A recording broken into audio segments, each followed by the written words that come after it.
The Arab states are renowned for their spectacular and monumental architecture. Think of Burj Khalifa and Palm Islands in Dubai, the Louvre Museum in Abu Dhabi, and the 10,000-room hotel being built in Mecca. Fueled by these states' immense oil wealth, they're constructing buildings with a scale and ambition unparalleled anywhere in the world. The Qatar 2022 World Cup is no exception.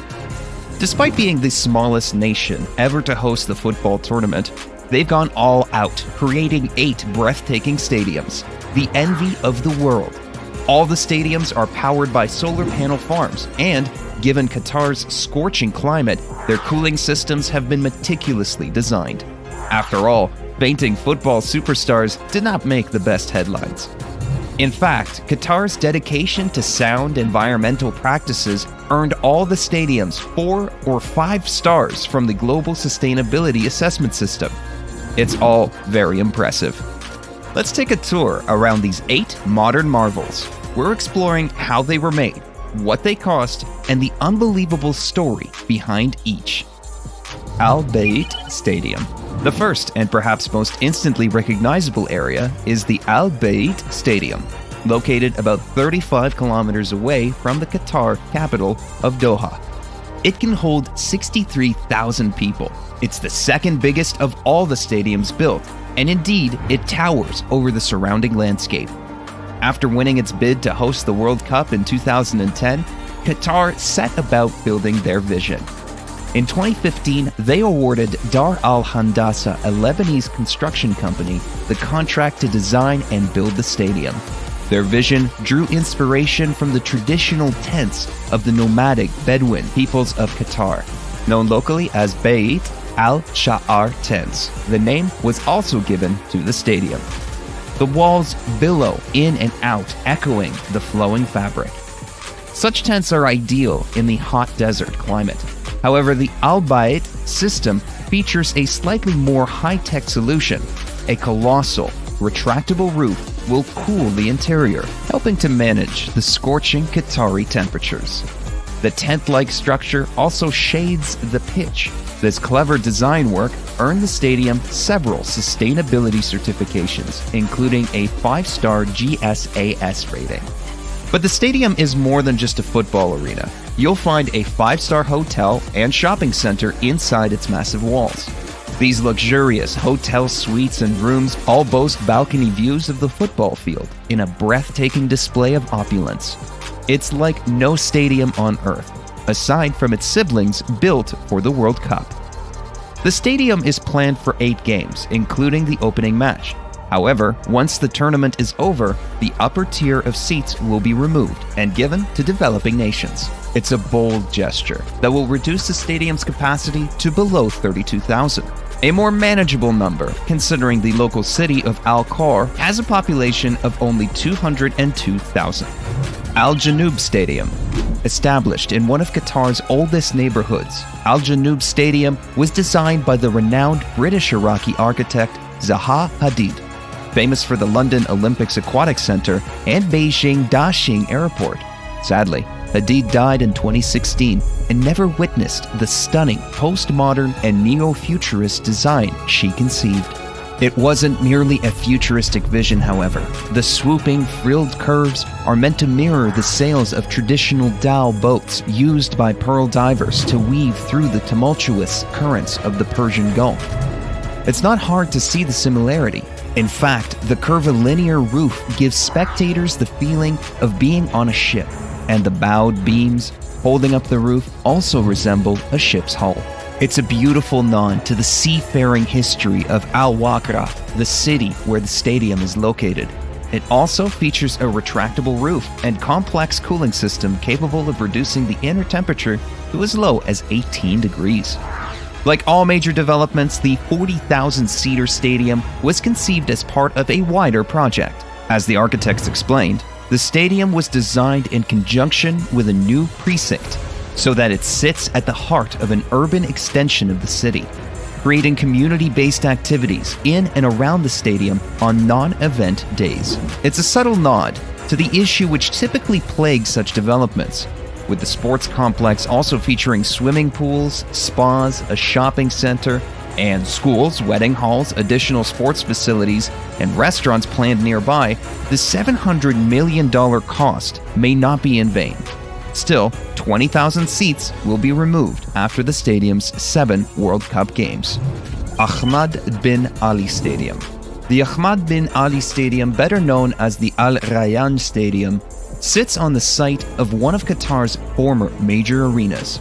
In fact, it's almost the same stadium, with 80% of the construction materials being reused or recycled. It's a masterclass of upcycling. Not that you could tell. Designed by Pattern Design, this 40,000-seater stadium features a huge media facade with a membrane that acts as a screen for projections, news, commercials, and tournament information. It's hard to comprehend the scale or the glimmering spectacle it creates on the horizon, miles away in the desert. With a price tag of $360 million, it's one of the cheaper stadiums built by the Qataris, but no less breathtaking. It is also one of the few planned to be used by a sports team after the tournament ends. The Al Rayyan Sports Club will call the stadium home, albeit with a reduced capacity of 20,000. Al Rayyan is a multi-sport club and one of Qatar's most successful. With titles in basketball, handball, and volleyball, the stadium is sure to get significant use, although it's the football team that receives most of the attention. The stadium will host 7 matches through the 2022 World Cup, opening to the public in December 2020. It's already hosted 4 matches during the FIFA Arab Cup 2021, where it was a wild success. Thumama Stadium. Thumama Stadium is perhaps the most Arabic in its aesthetic. Named after a native tree, its design is based on the traditional gafia, a woven hat popular amongst Arabic men. It's an unusual design choice for a football stadium. Still, it certainly strikes a bold and elegant image on the Qatari skyline. In fact, so inspiring is the design that it was awarded the MIPIM Architectural Review Future Project Award in the Sports and Stadiums category in France. Located in Al Thumama, a district of Doha, the stadium is just 12 kilometers south of the city center. The glistening stadium is therefore planned to be at the heart of the tournament, featuring 8 games including a quarterfinal. Like other stadiums, it has a capacity of 40,000 people, planned to be reduced to 20,000 following the tournament. It's also part of a wider development project. The $342 million stadium sits in a 50,000 square meter public park, brimming with greenery, not often seen in the arid country. It's a clear statement of Qatar's environmental ambitions. Where the 20,000 seats are removed, a boutique hotel is planned, and a branch of the world-renowned Aspetar Sports Clinic. A mosque will also feature inside the stadium, highlighting a desire for the arena to continue to serve the community long after the tournament has ended. After all, though Qatar is among the world's wealthiest countries, wasting billions on stadiums is a step too far, even for them. Already, the stadium has hosted 6 games in the FIFA Arab Cup 2021, including a semi-final between host nation Qatar and Algeria. Education City Stadium. The Education City Stadium isn't the most romantically named of the 8. Nevertheless, this 40,000-seater arena located in Education City, 7 kilometers south of Doha, has earned the nickname the Diamond in the Desert. A single glance tells you why. Designed by Fenwick Iribarren and Pattern Design, the building has a facade composed of a myriad of diamond shapes, giving the overall structure its jewel-like appearance. Indeed, these diamond patterns appear to shimmer and change color as the sun moves across the sky. Despite being the jewel in the crown of the Qatar World Cup ambitions, it's also among the most environmentally sustainable stadiums in the world, receiving a 5-star GSAS rating. In fact, 20% of the building's material came from green sources. Education City Stadium will be among the most prominent following the World Cup, built in the heart of Education City, which features satellite campuses of 8 international universities. The stadium will play host to the university athletic teams, retaining 25,000 of its initial 45,000 seats. The stadium will feature in 8 World Cup games, including a quarterfinal. Since its opening in early 2020, it's served as a popular arena for international football events, including the 2020 FIFA Club World Cup and 5 matches during the FIFA Arab Cup 2021. The $700 million stadium is certainly proving its worth. But with such an exorbitant price tag, the Qatari will be looking for other headline events to host going forwards. Khalifa International Stadium. Qatar's premier stadium is rightfully known as the National Stadium, named after Khalifa bin Hamad Al Thani, Qatar's former emir. It sits within a truly vast complex of sports centers, shops, and restaurants. The stadium first opened in 1976 and hosted the 1992 Gulf Cup, in which Qatar won for the first time. For the 2006 Asian Games, the stadium's capacity was increased from 20,000 to 40,000 seats, and a roof was added to cover the western side. With such an illustrious history, the Khalifa is the only World Cup stadium not being partially or fully dismantled afterwards. Although with a refurbishment cost of $374 million, equivalent to some of the smaller stadiums, it's hardly surprising. Home to Qatar's national football team, as well as numerous other track and field competitions, it's the best known and used stadium in the country. In recent years, it's played host to 6 games of the 2011 Pan-Arab Games, the 2019 World Athletic Championships, and 5 games of the 2019 FIFA Club World Cup, including the final. It'll be an exciting venue for football fans situated in Doha Sports City, nearby in the Hamad Aquatic Center, featuring an Olympic-sized swimming pool and the Aspire Dome, the world's largest multi-purpose sports hall. The Villaggio Mall is also a stone's throw away, inspired by an Italian hill town. It features a 150-meter-long indoor canal, complete with gondolas. The Khalifa will be a centerpiece stadium for the nation, hosting 8 matches, including the third-place playoff. It's still not the biggest stadium the Qataris have built, however. Lusail Stadium, the biggest and boldest of Qatar's new stadiums.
Iconic stadium will be the pinnacle of the city's achievements so far, being the 5th largest future stadium in the world. It'll make for one unforgettable final match. Stadium 974. The most impressive stadium isn't the biggest, however. Stadium 974, formerly Rasba Aboud Stadium, is a 40,000-seater arena unlike anything anywhere on the planet. In fact, despite opening in November 2021, the stadium won't exist in a few years. That's right. After the World Cup ends, the entire structure is planned to be dismantled.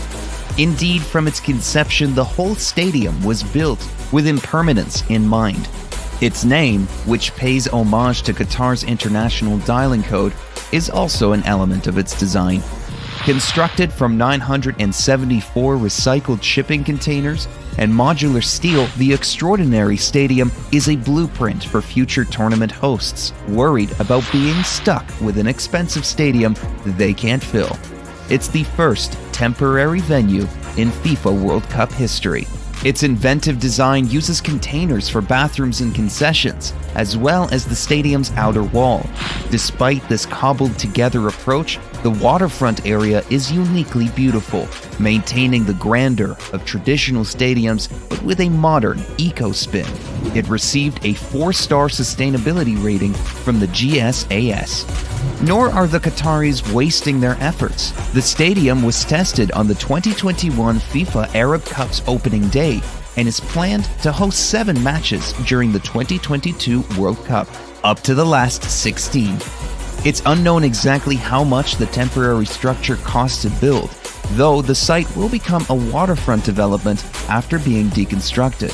The shipping containers, modular steel, and seats will be provided as assistance to underdeveloped countries worldwide. You bet it won't be the last temporary stadium to feature in a World Cup, but it will be the benchmark by which all others are measured. But what do you think? Has Qatar exceeded expectation by producing the greatest football stadiums in the world?